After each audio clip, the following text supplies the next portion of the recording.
Hello mga ka-Grab, Pops Fuel at your service. Mabilis lang to. Follow up ko lang yung kanina, yung sabi ko kontrolin nyo yung biyahe nyo. Magbibigay lang ako ng example. Halimbawa napunta ka ng SM Grand Central, Caloocan. So, depende sa lugar eh. So, pag napunta ka sa ganung lugar, expect natin na malamang daling ka ng Valenzuela, di ba? Or Malabon.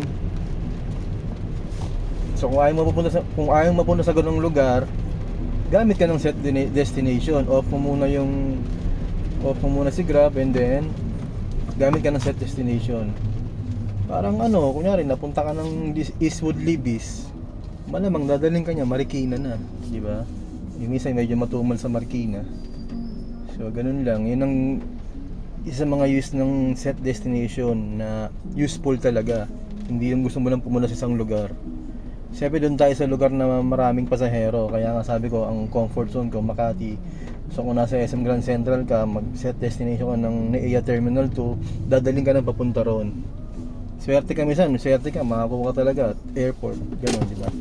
So yun lang muna, maulan, ingat tayo. Next video, stay tuned.